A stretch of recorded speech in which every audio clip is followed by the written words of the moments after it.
Make sure I do this right. Let's go to our main scene for today. I have a little bit of a different setup. You guys are probably familiar with it in general. Few different things that have switched around. But yes, today's presentation is going to be about VTuber concepts before the art. From my perspective as a professional concept designer, I've been doing a lot of concept work. I actually do have a degree in character and visual development, and through my time being a VTuber, there are some things that I have noticed that sort of repeat time and time again, and I feel like I have an approach to this that is a little, I think has a nice solid foundation to it, right? Alright. So, when most people think of the VTuber concept, I find that a lot of them want to go straight into their design. They want to figure out what they look like. They want to, figure out all their cute accessories, hairstyles, everything like that. They have an idea of what would look cute or cool. But as a visual designer, I actually think that it's not good to start with the visuals first. And I know this sounds confusing, but hear me out. I see most people, they start off, they want to go to design, then they want to quickly force in their lore, then figure out what content they make, and then that's their VTuber concept. And I personally believe that the order you should work in is figuring out your content, then deciding on your lore, then figuring out your design, and then leading into your concept. Now, why would I say this? Why would I, as a visual designer, as someone who is obsessed with concepts and branding and visual communication, why would I say leave the visuals for last? I believe that you spend so much time focusing on your appearance that you develop a quick lore, try to get just get the idea done, and then you figure out, okay, what do I want to stream? And what I typically see is most VTubers figure out how cool they want to look, then they make a nice lore about usually being a failed science experiment, an alien who's come down to Earth, a demon who's been kicked out of hell, like, why am I streaming? And then it usually all dives down and devolves into, and now I stream because I want to get along with people and make friends and play games and relax. And the whole VTuber idea kind of loses the strength that it could have. Now, I'm someone who is very lore-focused, very, focused on the communication with the audience aspect, so for me, I put a bit more importance than some other people would, so again, this is just how I personally take the idea. But I believe if you start with the content first, you can focus on building your concepts around the content you make, the lore around the content you make, and you can have a much stronger tie-in. And you're able to explain on stream why you're doing the things you do, instead of, I just want to make friends and have fun and play games and relax. You could tie in something very interesting. So, for example, why are you playing Souls-like games? Why do you like to do cooking streams? Why are you creating music on stream? You know, the most important part of VTubing is the content that you make as a VTuber, right? Visuals need to stand for something to mean anything. Yeah, exactly. You need to know what you're representing before you can draw it. Yes, 100%. It's more cohesive like that because everything else will inform the image, yeah. I really hate so then I decided the best way to do that is to try a VTubing thing because it doesn't make sense. In lore, the character shouldn't just be streaming. bleh. In lore, your character should be streaming, not VTubing. That implies that you're not real. Exactly.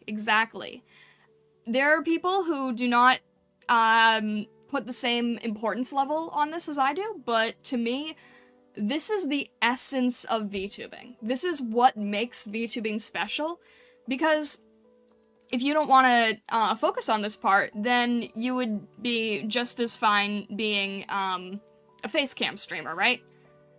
And that's fine. If that's what you want to do, no problem with that at all. I love taking VTubing to the highest extent of the level that VTubing can offer. What makes it unique? Why are you a VTuber? So, going back to my previous examples, you know, why are we playing these games, doing cooking streams, creating music, figuring out first what it is I want to be spending all my time doing, because you can spend a bunch of time focusing on what you look like, but if you don't enjoy what you do, you're not going to last long in VTubing because you don't have the passion for what you're spending 90% of the time doing. You'll have a bit of a initial, you'll have a bit of an initial boost, a little bit of a dopamine hit, you'll have your design debut, people will see how cool you look, that's gonna be all great, you'll think of yourself as being super cute, super cool, get a bunch of fan art. That will last for a bit. That is the initial honeymoon phase of VTubing, right? Is having your really cool design that everyone wants to see, and what do people say? If you're not entertaining, it doesn't matter what you look like, it doesn't matter how amazing your model moves or how much you've spent on it, if you can't captivate your audience, then your design doesn't matter. And I say this as someone who professionally does design work. So, take it from me. I'm putting myself on the line here, right? This is my career. But I absolutely believe that the most important thing, and you can change it because, you know, as VTubers, we're going to shift what we like. But, you know, experimenting, trying new things. I did a just chatting stream for the first time last week. But you have to have an idea of why you're making content in the first place. Your reason for content creation could be just simple as growing a community around the games I like. It absolutely could. But I think that there should be a VTubing reason tied into that. And if that is your lore, is just wanting to grow the community, there could be a really cool reason for it. So, let's say you're doing the Souls-like games, the cooking streams, the music. What's something that we could do as VTubers that could explain why we do these things on stream? Maybe we play Souls-likes because we are a knight VTuber who was exiled from the Royal Guard. We now play these games that remind us of our past life. Maybe if we could prove our worth with the sword and show how competent we are, the Royal Guard might let us back into their guild. If we're a cooking VTuber, maybe we are an alien from another world, and the food that we have is completely different than anything on Earth. Maybe we were the best chef, 5-star chef on our home planet. Something happened and we fell to Earth. There it is, going back to that common lore that I've seen before, alien that falls to Earth. But instead, we now have these ingredients we have never heard of before, and we are determined to still keep our status. That's what we live for, right? We can't lose our 5-star chef prestige just because we're stuck on another planet. That's not gonna stop us. We're going to learn about the weird Earth cuisine, the weird food on Earth, the weird ingredients, and we are going to make the best food possible. Or we do a bit of experimentation and playing around because we really don't understand all these strange fruits, like durians and dragon fruit. What is that? So, we explore our cooking that we are unfamiliar with, but we want to try to cultivate an audience that might be interested in what we have to offer. Let's say we're a music VTuber. We love playing music on stream and we love entertaining an audience. Maybe we're a demon VTuber who comes from the underworld. We had a band in the underworld, and through some horrifying catastrophe, our band got split up, literally. And now we've come to Earth, and we are doing our best to find our band members again. And the best way to find our band members is to get our name out there, and the best way to get our name out there is to play music for a crowd. If we can get ourselves in the presence of more people, we've increased our chances of finding our friends again. So, basically what these boil down to is playing games on stream, cooking on stream, and making music on stream. But there's so much more potential for why we specifically are doing the things that we're doing. And if you are on stream yourself and you have new people come in and they say, "What's this all about?" then you can explain it in a way that is so much more intriguing and mysterious and captivating to want to make things feel more alive, right? Like, you guys know for me, I'm an art streamer. 99% of what I do is art. But I've explained to you before that I fell into a world where all the magic in the world had been taken away and the world was left to ruin. But where I come from, art is magic. And by doing art on stream, I am helping bring little bits of magic back into my world to try to save it. I have a reason for doing art on stream, and that is for the things I do off stream to try to save this world of magic and mystery that is falling to ruin. It was me, I attacked the demon pan, sorry. Gosh darn it. What's my take on VTuber characters that have a little more going on story-wise, that handwave the streaming aspect of the lore a little bit? I don't know how to feel about the fact that all VTuber characters are somehow streamers by lore. It paradoxically breaks immersion rather than adding to it. I think you have to have a reason that you are engaging if you want to focus on the lore side of it. If it's not, like, again, personal opinion on someone who likes to go very deep into it. I personally would not make lore that is, and I just want to have fun with my friends in stream. I always want to go much further into it. I want to have not just a reason for I'm streaming to an audience. I need a reason that it is like getting my name out there to an audience is so important for the goals that I have to make based on my lore, right? So going back to the music idea, the reason that a musical demon has to stream is because, in general, right, if a musician gets more popular, they start off in a garage band, they pick up a little more gigs in like cafes or nightclubs or whatever, they start getting their name out, they start getting like band posters, they're evolving, they're releasing music albums, their name is getting more and more known in the world, right? So they have to have an audience. The best way that they could have an audience is through streaming. They cultivate the audience, they get their name out, they try to make their presence known so that maybe if their bandmates are on Earth with them, they might find them and be able to contact them, and they might be able to reunite again.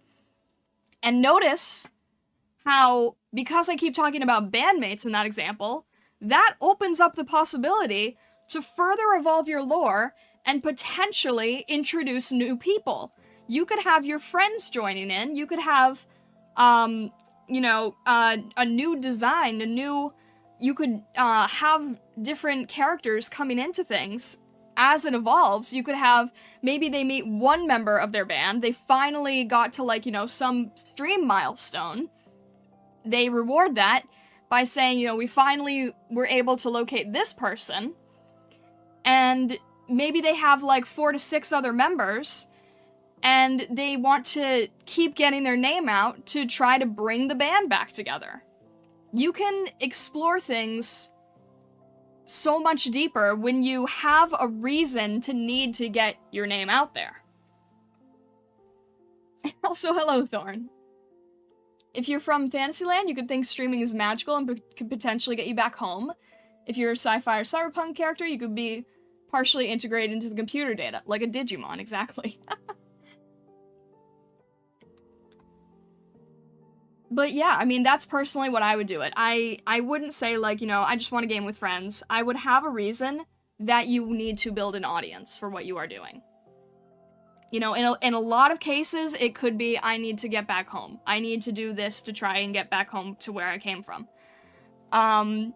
Or it could be, I need to connect. I need to get my name out. I need to find someone. For me, it's literally the more art that is generated between me streaming, teaching other people, getting them to make art, doing commissions for people, having that be created, the more art being made, the stronger the magic becomes, the more likely I will be able to get my world back to where it once was.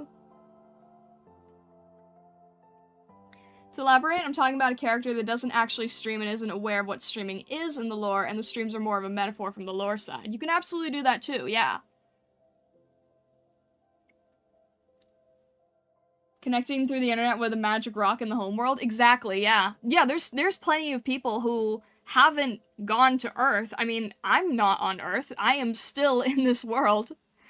There is still some magic here. There's just not as much as there used to be. You could absolutely stay on your home planet, home dimension, wherever you're from, and you could be communicating with other people. For me, you know, I'm not just communicating with humans, I'm communicating with dragons and robots and angels and demons and fae and mermaids and however other many of VTubers I've met, right? All this time I've been helping repair Lucinari. Exactly, yeah.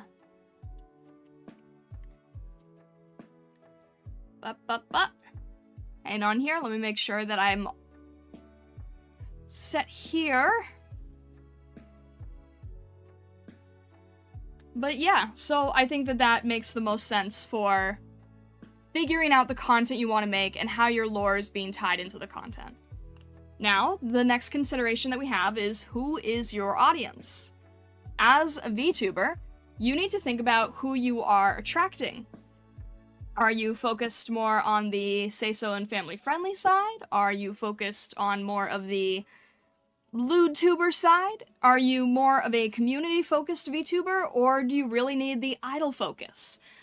For example, someone who is doing the music thing to find their band members, they might need more of the idol focus. They might need something that focuses more attention on them.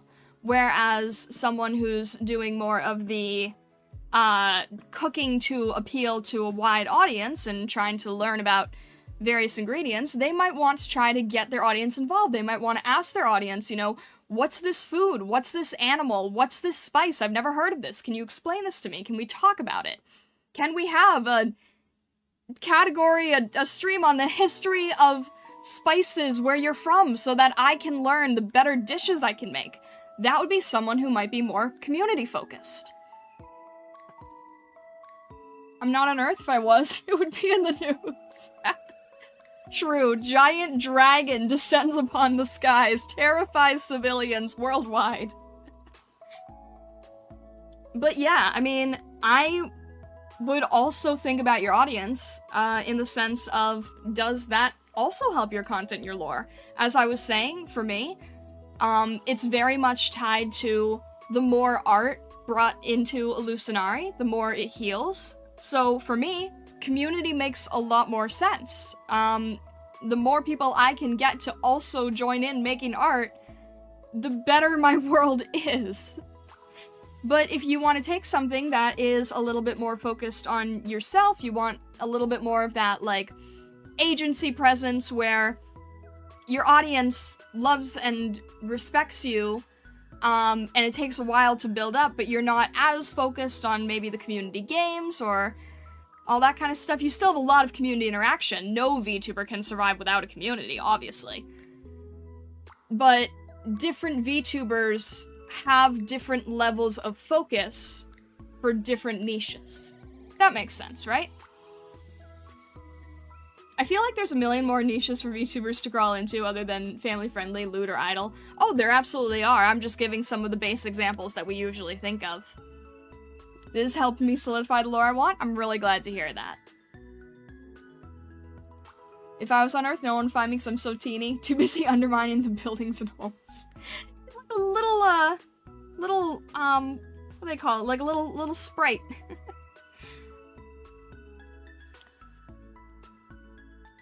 It's worth talking about some of the bigger examples. Yeah, I think that these are sort of the ones that most people think of when they think of VTubers just right off the bat. But, you know, you also want to consider your audience because it informs, like, for example, the type of games you play.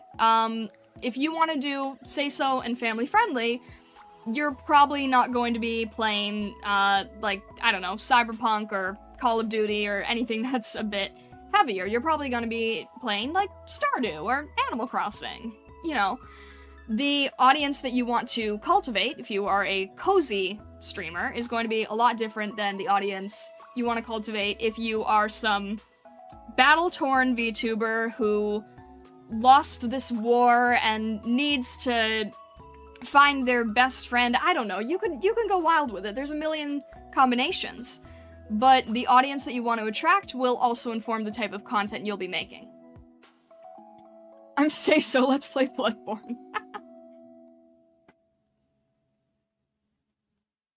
But yeah, I think that sort of getting that, that general idea of who you want to be hanging around with and who you want to be interacting with and how that informs what you yourself are doing. I think that that is a very important consideration. Nothing says you, can't make some of your lore on the spot. That just makes things fun. He-Man was a product of a bunch of guys making up the lore. Yeah. Fair enough. And, you know, your audience can definitely shift things around. Your audience can definitely inform you, and inspire you to take things in different directions, right? So, I'm saying something about how, for the cooking VTuber, they might, want to learn things from their audience, and their audience introduces them to all these new spices. And then they might decide, well, shoot, there's a lot of different spices I didn't know existed. Maybe I should take a trip to learn about the different spices. And then that might end up being part of their lore, right? So you never know what happens. So basically, I think that by figuring out your content, then the lore tied into your content, and then your audience, you're sort of building those solid foundational building blocks. So now we get a little bit more into the content and lore and how it's tying into your appearance, right? So, as I was saying, if you are playing Stardew Valley or Animal Crossing, you most likely will have some aesthetics that are a bit more lighthearted, maybe pastel, maybe some pinks or purples, very friendly, very fluffy. Or you might decide that you kind of want to shift that focus around entirely, and you want to subvert expectations. You want to do a little bit of the Gap Moe thing. You want to sort of throw everyone for a loop, appear super innocent, and then have something crazy behind you, or you might want to, you know, you might have a look that is a bit more scary, a bit more intimidating, but you're actually a huge teddy bear who bakes cookies, you know? There's so many different ways that you can go about things. I'm a horror VTuber. My reasoning is that I play horror to figure out what makes humans afraid. There you go. Like, you're studying the things you're playing to inform how to terrify the masses. Exactly. If anything, I look forward to the future where I can lean more into my true edgelord nature.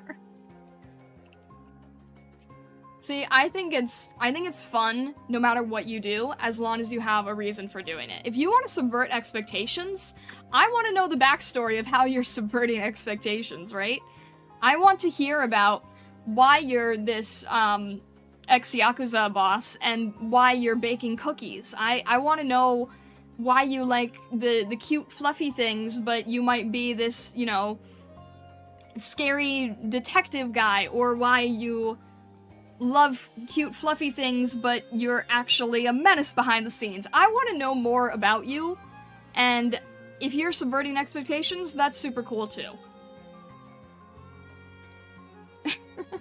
I'm Gapmo, I didn't even know that was a thing.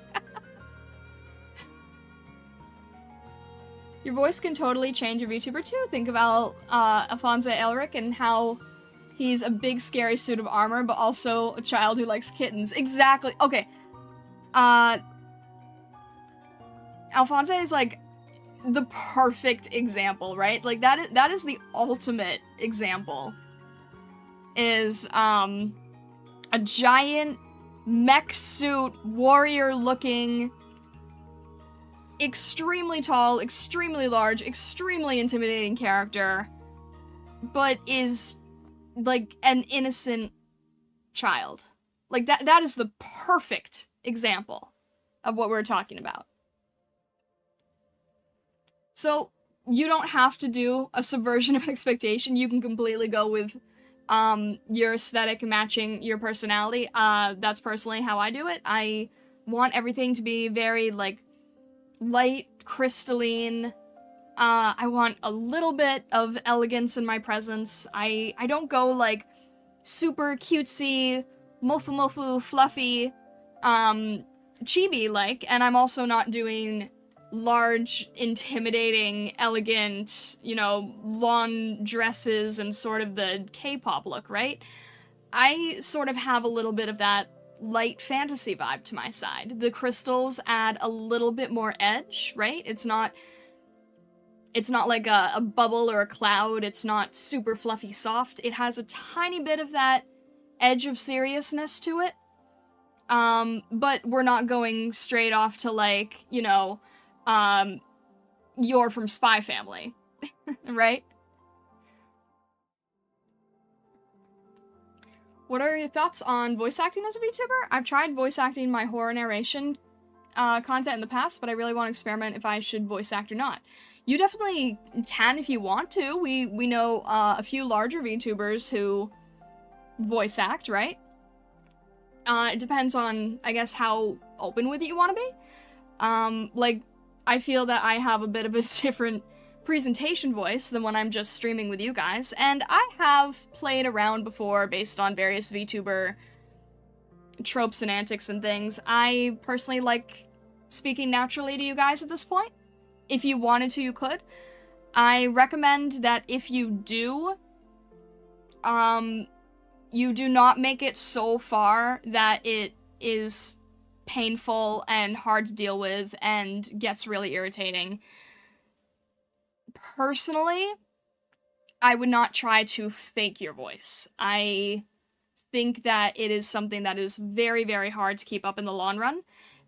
If you want to just exaggerate, if you are doing things like horror narration, and that is a specific type of time with a specific type of content where you want to have more of a personality shining through to emphasize that horror narration, then I think that that definitely works, but it's something that you should sort of focus on for that narration for your horror genre, right? So what I mean by that is, make that something that is emphasizing that particular piece of content, but then if you're just streaming regularly, you can calm down, you can relax, you can speak a bit more generally. You don't have to, what they call, you don't have to be on all the time. I'm using air quotes here. You don't have to be on. You can have a show, and it's hard enough to talk long enough for a show, right? It's hard enough to have that energy, have that engagement, in general, just as a streamer, And by trying to put on a more intense voice, you are adding more stress for yourself that will become apparent in the long run. So I would definitely focus on making it something where it's, like, specific to one certain type of content that you do not need to constantly keep up. Personal opinion, I would not do anything that causes someone to, years later, make a video and make some video, like, exposing Talon's real voice or something, right? Like, you just don't need that stress. You just don't need that stress on you. So, you can play up your voice for different things that you want to do, but I would just do what is comfortable for you. I want to add more metal screaming vocals into the horror narrations, the kind of growly, raspy voice. There are techniques for performing that safely without damaging your throat. See, I would be terrified if you tried to do that for an entire live stream, right? For something like a horror narration, I would honestly...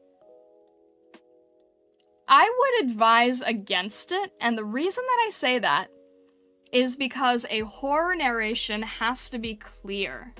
You have to engage your audience, bring them in, show them the world that you're going to take them to. Keep things a bit softer, a bit more mysterious, a bit more bone-chilling, nerve-wracking. Think about when you watch, Critical Role, right? Dungeons and Dragons. Think about when you, are watching someone who is trying to voice act to get you to feel a certain way. If you're adding a bit of screaming vocals and metal growling, it's going to be really hard for people to understand the narrative that you're trying to tell. Even if there is text on the screen with your narrative, I think that for horror, your focus should be on enticing your audience, slowing down, getting them to pay attention. Think of it like a campfire story. You want to build up the suspense. You might have a bit of breathiness to your voice. You want to get their attention and slow things down so that they can pay attention to every word you're saying. You want them to think of what you just said and give them a moment to sit on your words before going to the next point. Because this is something with a large, large buildup. And you have to get them so invested so that when you finally give the horrifying punchline, they are so stuck in that hypnosis of you as a storyteller that the final punch is just that much more powerful. Horror is usually narrated very calmly? Exactly. Putting on a storyteller voice, yes. So I think there's nothing wrong with a storyteller voice. I would just make sure that what you're doing, you don't end up regretting in the long run.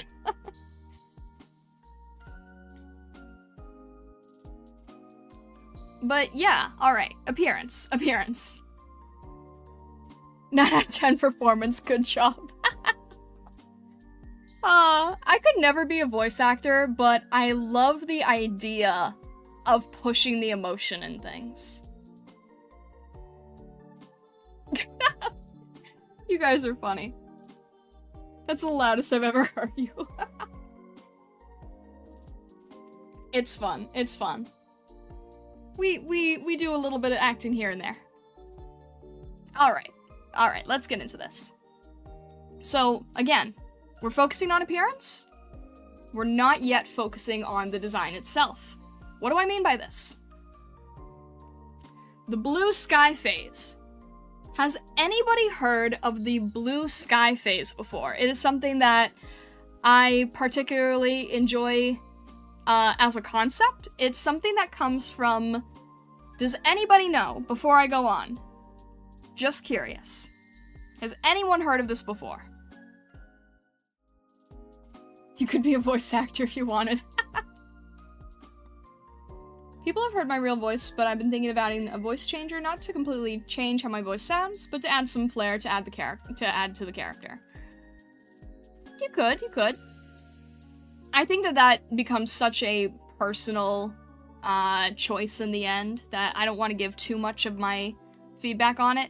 My only thing is just whatever you do, don't make it something that absolutely exhausts you. I'm very recently familiar with the phrase now. Okay, so the blue sky phase is something that came from Disney's Imagineering. Now, for those who don't know what Imagineers are, they are basically the people who design the theme parks. They're the people who sort of figure out the rides and what the world looks like. And when I say the world, I mean, like, you know, Tomorrowland, or, I don't know, I'm not super familiar with the parks, but it's the people who design the parks. And in the beginning, they go into what is called the blue sky phase, where essentially nothing is off limits. You don't have to consider the budget. You don't have to think about the constraints. If you could do anything in the world, even if it breaks physics, what would you want to do? What do you want to come up with? And then they start initially going from there, and then they can sort of add the constraints, add the budget, add the time limit, all the boring stuff, and get down to the point where they can figure out what is actually realistic, right? But in the beginning, they can think of whatever they want. Money's no object, limits are no object, time is no object. It's just, you know, pie in the sky ideas. Think outside of the box as far as you want to go, whatever you need.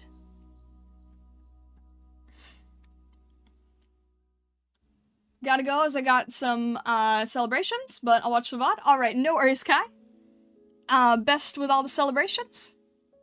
And have a nice evening.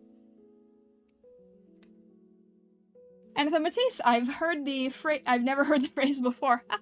Well, hopefully you know it now. So, blue sky phase, for the design idea, we're just going to start thinking about your favorites of everything. Your favorite animals, your favorite colors, your favorite themes, and I wrote down a bunch of things for you to sort of get the ideas going. Now, you can add things that I might not have thought of.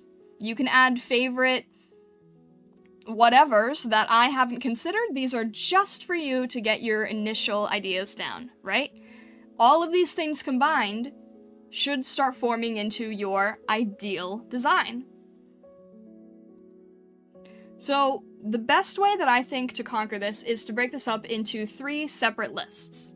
Your first list is based on animals and nature, because a lot of things in fiction, in storytelling, in our world, are based on nature, right? This can also be nature from another planet or another dimension. I am not judging. But first list, animals and nature. Things like wolves, cats, lizards, the elements, grass, water, fire, crystals, clouds, flowers, natural phenomenon, places, forests, oceans, deserts, various things you like within nature. Second list, colors, fashions, and aesthetics. Basic colors, red, purple, green. Fashions, techwear, medieval, peasant blouses. Aesthetics, cottagecore, grungecore, streetwear, Y2K. All the different things that build up the visual fashion side of things, the representations. So you've got your animals and nature, which is your building blocks of things that are very recognizable to the vast majority of your audience, most likely. Then you've got colors, fashions, aesthetics, the things that sort of give you a bit of your personality, a bit of your branding, the things that you like, that you are comfortable with, that you've sort of tied to your identity. Third list, characters, mythology, and skills and powers. Basically, the things that inspire you, that you look up to. Characters, Madoka Kaname, Light Yagami, Goku, dragons, demons, unicorns, mermaids, mythology, skills and powers, flight, necromancy, telekinesis, swordplay. This could also be, it could also be with, pistols, I don't know, but you've got the things that are familiar, the things that form your identity, and then the things that inspire you. And those 3 lists can help you figure out the directions you may want to go. Now, where do we go from here? We're going to be basically writing down all those different things for each person. So if you wanted to follow along, if you want to make this a more hands-on lesson, you would make these lists, you would write down on a piece of paper, you'd make 3 columns, and you would just start writing down all of the different things that you like, right? It doesn't matter if you love it, if you kind of like it, if it's cool but you're not really sure how you would use it, write it down. Just write down a ton of different things. You should have like 20 to 30 different things. Just, this is your blue sky phase. Write to your heart's content. Think of every single thing that you love and that you just feel as a part of you or a part of your history. Once you have developed that giant list, you can take a break at this point if you'd like. You're going to cut and review. Cut and review basically meaning that you're going to start chopping it down. This is where we're getting out of the blue sky phase and sort of figuring out the considerations of what is practical, right? First step, cut out a third of the list. Because every single person who's making a list with the blue sky phase is going to come back and look at it and be like, okay, I don't really like these certain things. I kind of just wrote them to fill out my list, right? How many of us are guilty of that? How many of us are guilty of being told that we have to fill out something with as much room as possible, and towards the end, we really just start adding things because we want to fill the page so that we can feel more accomplished? Don't lie, I know a lot of you are guilty of this too. I am myself. But first step, take a break, come back, look at the list, see about a third of each list that you kinda just filled out because you wanted to finish the page, make a little bit extra room. Some people might have 10 things on their list, some people might have 50. It's entirely dependent on how intense you want to go with it. But however many you have, cut out 1/3 of it. Your next step is that for each item you've written down, you're going to put a little symbol next to each thing. You're going to take the remaining 2/3, and if you love the idea and are just super obsessed with it, you're going to put in a heart. If you like the idea and you're okay with it and you're pretty happy with the concept, you put a little star. If it's okay, if you're not 100% on the ball with it, but you wrote it down because it's neat, you put a triangle. You're gonna take another break. These do not have to be long breaks, but I am forcing you guys to step away and look at something else, because when you get tied to it, because you just want to finish this, because you just want to get to the point where you can start being a VTuber, you're going to be rushing. You're going to be wanting to just get through this because you think that you know exactly what you already want to do. And if you do, and if you're 100% set in stone, go right ahead, have fun. These are for the people who might have a little bit more of a struggle figuring out where they want to go. So, take a break, get a snack, come back, look over those symbols again, analyze them, and think, did I put each symbol in the right place? Am I happy with where I have things? Do I actually really love this, or do I just like it? And the thing that I said it's okay, I thought about it a bit more, and I actually really, really love it and don't want to give it up. Take some time to step back, maybe take a walk around your block, around your forest, around your volcano, I don't know. Come back, fresh set of eyes. Change any of those symbols around that might need to be changed. You might even add more things you hadn't thought of. You might add to your list, that's okay too. This is all going to depend on the individual. Once you think that you have solidified all your little symbols, you can eliminate the it's okay options. They're the ones that are kind of cool in concept. you might not really need them, but they're fun to engage with. Then you are going to take each of your final options, and you're going to start writing why you like each thing. I love how much thought you put into this. It's easy to follow. You outdid yourself. Astrobat, thank you so much. I appreciate that. Also, welcome in. But you're going to start writing down why you like each thing, right? So, for me, I'd have crystals with a heart on it. I'd say, I love it. I can't get rid of it. Why am I so obsessed with crystals? Because they have a flash of iridescence to a lot of them. A lot of them can reflect light, reflect the full color spectrum of a rainbow. To me, that is an ultimate symbolic representation of an artistic magic for myself.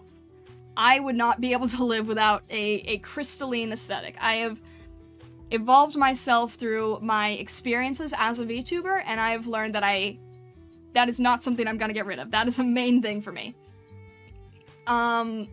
Rainbows are, again, going back to that art thing, art is very much inspired and represented with Roy G. Biv, all the different colors of the rainbow, so that is the theme that I'm very closely tied with.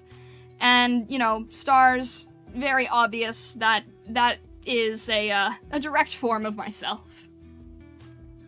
So that's how I would start writing it. I might also write, let me try to think off the bat here. Pastries. I really love pastries. It's no secret that I am very much attracted to delicious berry tarts and jams and all that stuff. Do I like it enough to make it part of my design? Do I want to be a bakery VTuber? Do I want to be like Coronet and have the coronets or the bread aesthetic? No, not really. I love pastries, and that's always going to be something that doesn't change, but not enough to really make it part of my brand. So, once you think of each reason, and if you can't think of a reason for why you like something, get rid of it because there's no passion in it, right? You don't want to try to force a passion into this. Get rid of it. You probably still have a lot of stuff on your list anyway. You should have about a third of your list left across the board in all of the 3 different categories, right? So you have a little bit less going on. Should be a bit more manageable. And you can start going back to more of the experimentation. Start making some loose combinations. You might have a color, an animal, an aesthetic.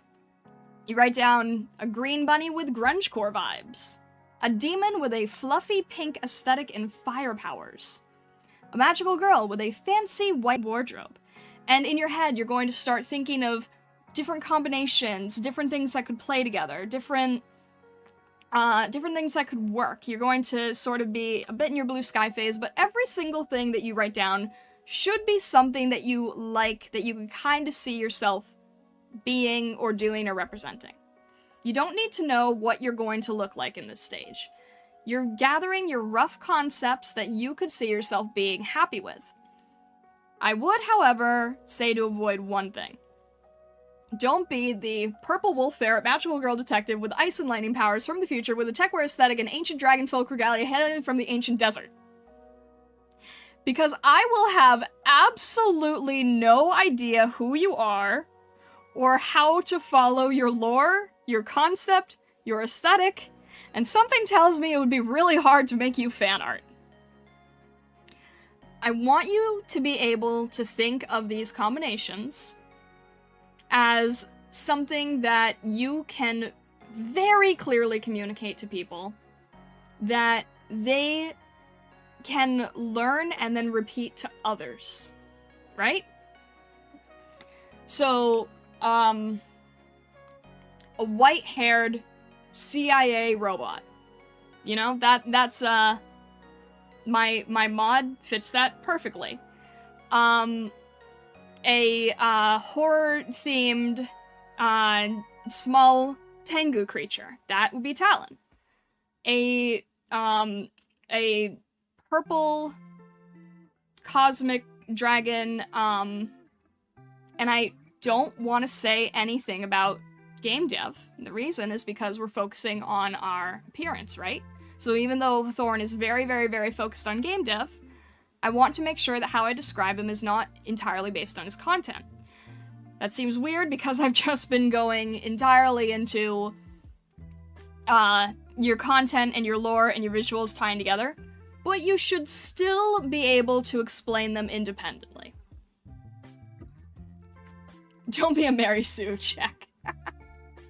A green bunny with grungecore vibes, I spy the Gaia grunny.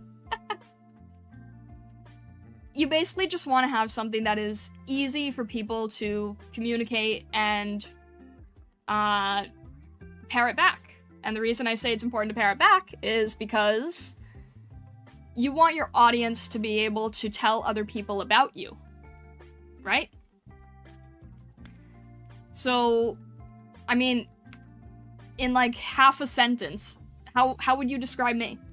How would you tell someone else, well, there's this interesting VTuber I watched who did a presentation today, and she is a blank.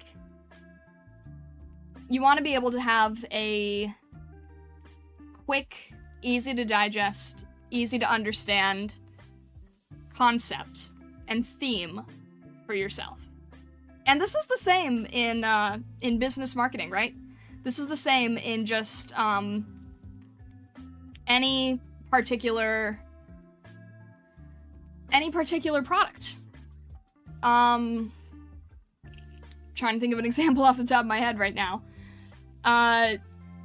Nintendo Switch. A portable game console that can be played docked on your TV and handheld with a variety of games that suits all ages.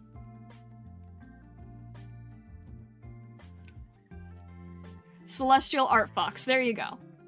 That would be like a really quick way to describe me. If you added something about rainbows or crystals, then that would talk more about my appearance. If you add art, then that talks more about what I do.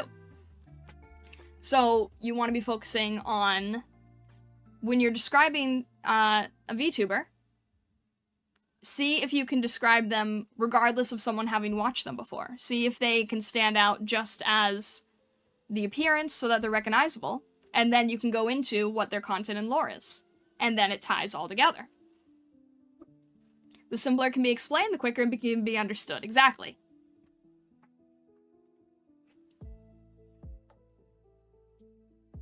Machine to play all 4 Pikmin on. There you go.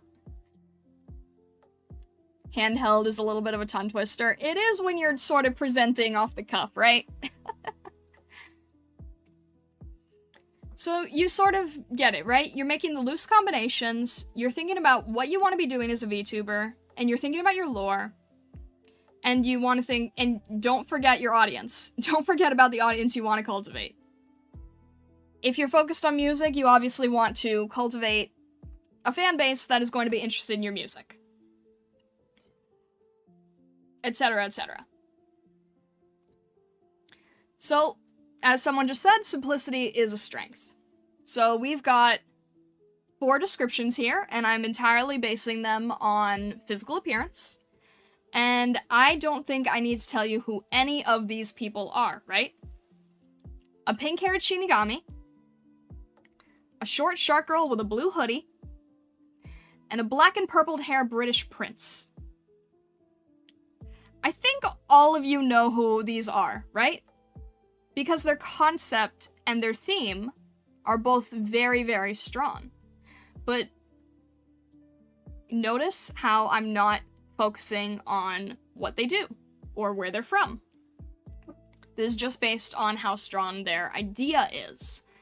You don't need to know exactly what each of these VTubers look like directly, 100% in all the detail, to get an idea of who they are.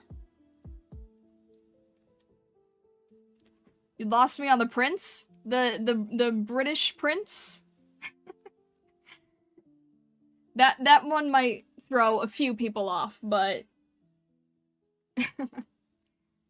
Pick your Shinigami is Kaku. Funny enough, I only know who one of them is. Okay, maybe I'm getting a little bit more on the fangirl side, but that's okay. I still think that most of you know at least one of them, right?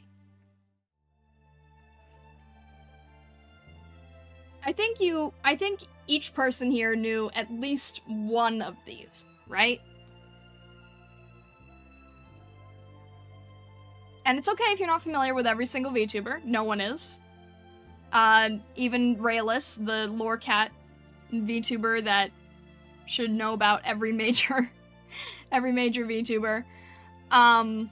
He doesn't know all of them too. He's tried to name every single one on stream before, and it's not really that possible. But it's okay if you don't know every VTuber. However, you can automatically see, based on the descriptions, even if there are some VTubers in here that you don't know, as soon as I showed you their picture, you can now tie that description to their appearance. A pink-haired Shinigami. Boom. Callie, right? We might not know the Shinigami part, but we know the pink-haired part, and if you got to see her full outfit, you would know that she carries around a scythe. It's sort of a symbol of a reaper, of a death god. It all kind of ties together. Gargura, a short shark girl with a blue hoodie. You might not know the short part looking at that image, but right there, we see the blue hoodie. You're right on simplicity is strength. This is a good test of that. I think it's really good to do this with more popular VTubers, and then even if you wanted to test the simplicity with your own audience. Even if it's like, even if you're just starting out, even just like trying to ask someone's opinion in the VTuber sphere, who's like, you know, hey, does this sound like a compelling idea? I think it's worth trying to get some feedback on.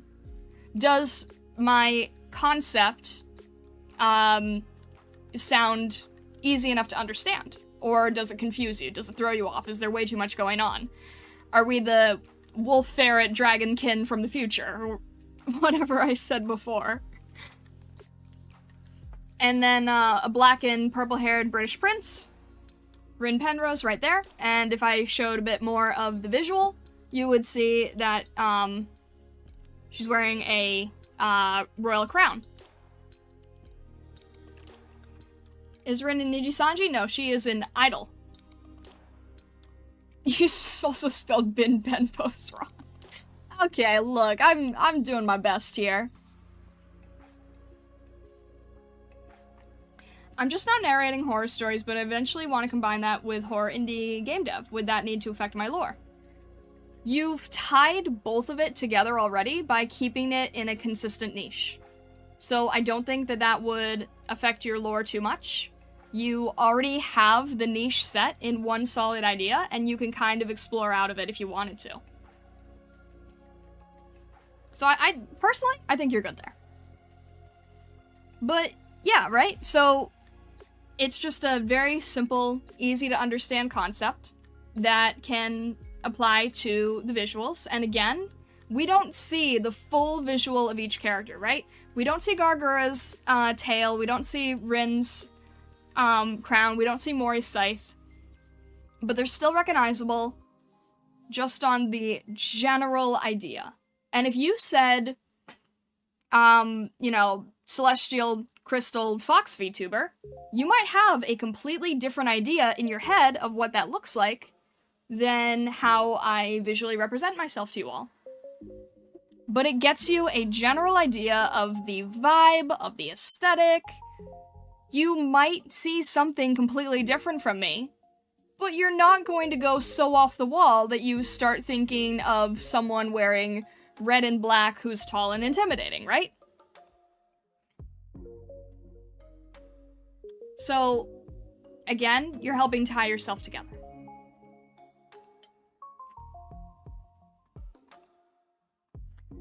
So, sort of, combining everything here, the VTuber concept is sort of these 4 elements combined.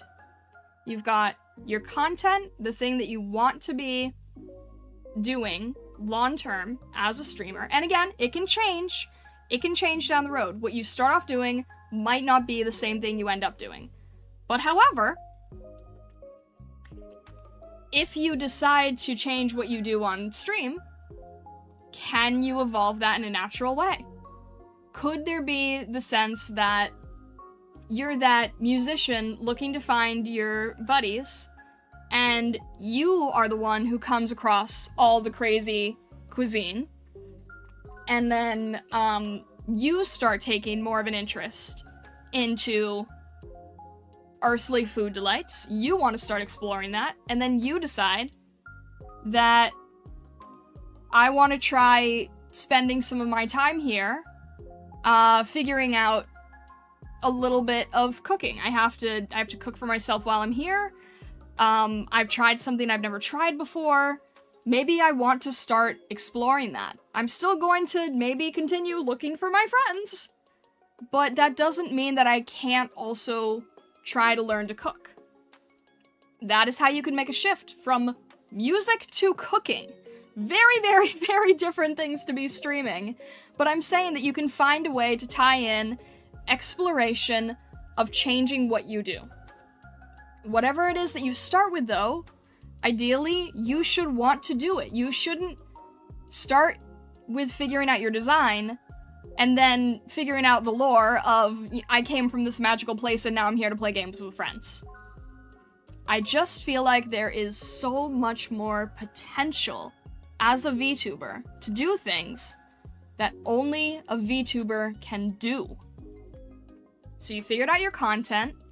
Why are you VTubing? What is this all for? Why are you spending all this time, effort, and energy? And what do you hope to gain? Then your lore. How is this tying into your content? Where are you from? What are you doing? Why are you showing this to an audience? Then your actual audience.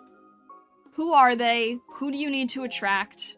Who is your target? And who will enjoy the things on your stream the most? And then once you've got those solid pillars, then you can start thinking about your initial theme. What do you look like? What are your favorite characters that you are inspired by? What are your favorite colors, your favorite themes, your favorite animals? And you start writing down all of these concepts. And eventually you'll have something where your content is something you're going to be happy to explore, because that's the most important part, is getting over that honeymoon phase of your design and having fun with the content. Then how does the lore affect the content? How does the audience find enjoyment in what you're doing? And how do all three of those tie into your theme? And those, in my opinion, in that order, specifically in that order, intentionally, are the 4 elements of a strong VTuber concept. And then, once you've figured all of that out, you can finally start exploring the actual specifics of your visuals. You can start going to the accessory store, you can look at all the cute bows, you can find all the fancy hats, and you can start narrowing down, getting specific, making the mood boards, going on Pinterest. And that is a completely, that is a lesson for the future. Collect all 4 elements to become your avatar. Yeah, exactly. That's honestly what I was getting at. Is, you know, master these 4 elements and literally become the avatar. 100%. But what do you guys think about this? Does this make sense to you? Maybe you've been looking for the sign to change things up. Feeling stuck and looking for a little bit of an answer. And maybe this sort of helped you consider things that you previously hadn't thought of. I've learned I'm pretty much not cut out for VTubing. Why do you say that? Now, okay, again, let me make sure I emphasize this and let me make sure that I repeat this. You do not have to take any of this advice. If you want to just be a regular guy and go live and play a game and hang out with your friends and do collabs, and you still have a visual representation of yourself that is not your, webcam, then you are still a VTuber. This does not negate anyone from being a VTuber. What I am saying does not mean that if you're not doing this, that you're not a VTuber. This is me personally thinking there are ways to elevate the very concept of VTubing in itself. This is personally how I think it would be an interesting way to do so. I feel like that this would be a more engaging and unique approach to things. If this is not your cup of tea, if you don't want to spend as much time thinking about this, that is completely up to you, and I'm not here to tell you that if you're doing it another way that you're wrong. This is just how I like to approach it, and how I believe that if you want to make things stronger, this is one way of doing so.